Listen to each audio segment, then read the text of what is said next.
লখিমপুৰত বৃহৎ পৰিমাণৰ নকল সুৰা জব্দ গুৱাহাটীৰ সুৰা চোৰাংচোৱা বিভাগৰ।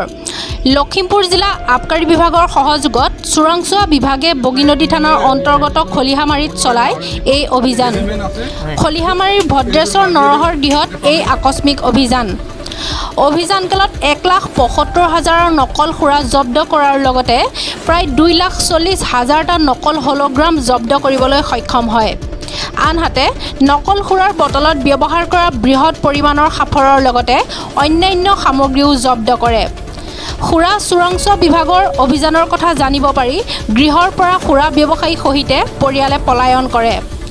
এই অভিযানৰ নেতৃত্ব দিয়ে গুৱাহাটীৰ পৰা অহা সুৰা চোৰাংচোৱা বিভাগৰ ইন্সপেক্টৰ নবাব ইমতিয়াজ আলীয়ে। এই অভিযানত ধেমাজি আৰু লখিমপুৰ জিলাৰ আবকাৰী বিভাগৰ বিষয়াও উপস্থিত থাকে।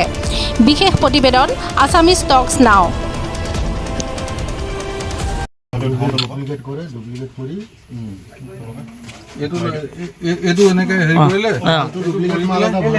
ডুপ্লিকেট মাল এটা ভৰাই দিলে, সস্তীয়া মাল এটা ভৰাই দিলে, এইটো দামী মাল হৈ গ'ল। হৈ যোৱাৰ পিছত এইটো সাফৰটো এক্সট্ৰাকে কিনি আনিলে, এইটো সাফৰ লগাই দিলে আৰু এইটো এলিমেণ্ট আছে, এইটো লাগিব এতিয়া পাব্লিকে ধৰিব নোৱাৰে। এইটো এৰিজা কোনো ধৰিব, আপুনি ধৰিব হলোগ্ৰাম লগাই দিব। মই হলোগ্ৰামটো দেখাই দিছোঁ আপোনাক। হলোগ্ৰাম আমি 4টা বান্দুল হলোগ্ৰাম পাইছোঁ। 8টা বান্দুল হলোগ্ৰাম এনেকুৱা ধৰণৰ হলোগ্ৰাম বিলাক। এইবিলাক চব ডুপ্লিকেট হলোগ্ৰাম। ডুপ্লিকেট এইটো ডুপ্লিকেট হলোগ্ৰাম এনেকুৱা 8টা পোৱা হৈছে। এনেকুৱা 8টা পোৱা। ইয়াত মানে 2 লাখ মান হেৰি আছে, হলোগ্ৰাম আছে। 2 লাখৰ।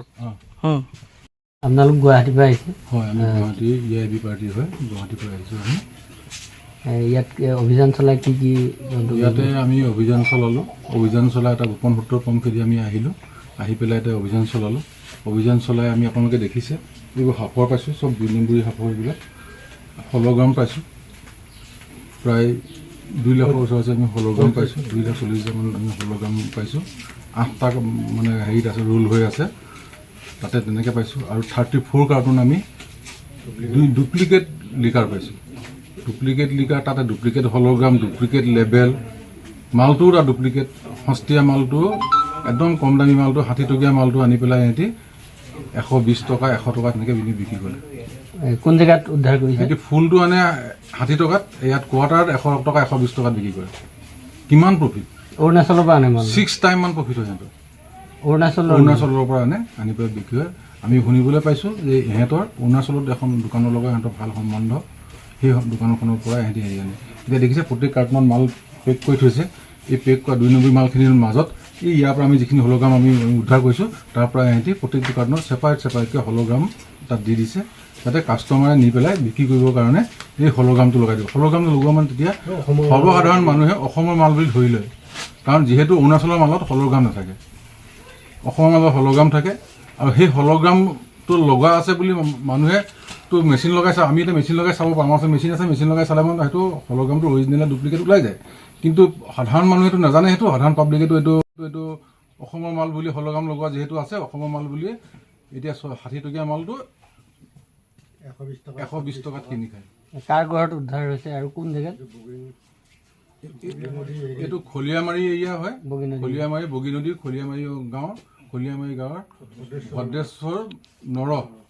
ভদ্ৰেশ্বৰ নৰ ঘৰত আমি এই সকলোখিনি সামগ্ৰী উদ্ধাৰ কৰিবলৈ সক্ষম হওঁ। আমি উদ্ধাৰ কৰাৰ সময়ত গাঁৱৰ মানুহৰ পৰা আমি সাক্ষী লৈছোঁ, প্লাছ লখিমপুৰৰ পাৰ্টিটো আমি তেখেতলোকক মাতি আনিলোঁ, তেখেতলোককো লগত লৈ ল'লোঁ।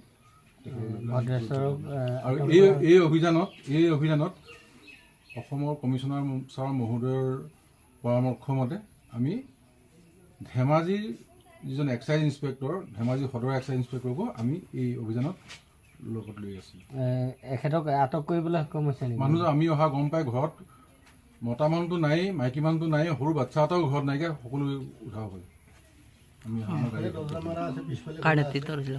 কাৰ নেতৃত্বত অভিযানটো চলিছিলে? অভিযানটো EIB নেতৃত্বতে হৈছিলে, গুৱাহাটী EIB নেতৃত্বতে হৈছিলে।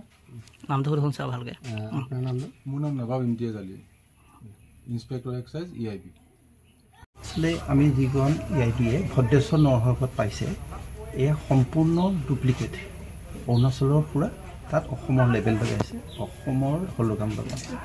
গতিকে এই সংক্ৰান্তত আজি মানুহজন পোৱা নাই এতিয়া আমি পিছৰখিনি যিখিনি ব্যৱস্থা ল'ব লাগে আমি লখিমপুৰ আবকাৰী বিভাগৰ ব্যৱস্থা ল'ম মই ৰাইজক এইটোকে অনুৰোধ কৰিম যে য'ৰে ত'ৰে যিকোনো মাল যাতে নিকিনে কাৰণ আমাৰ যিবিলাক হলুকাম থাকে সেই হলুকাম থকা মাল যদি কোনোবা মানুহে একান্তই খায় আমিতো কাকোৱে নাখাবলেই কওঁ যদি কোনোবাই একান্ত এৰিব নোৱাৰাকৈ খায় তেখেতলৈ যেন লাইচেঞ্চ থকা দোকানৰ পৰা লৈ পেলাই এইবিলাক কিনে যায় সেইটো মোৰ অনুৰোধ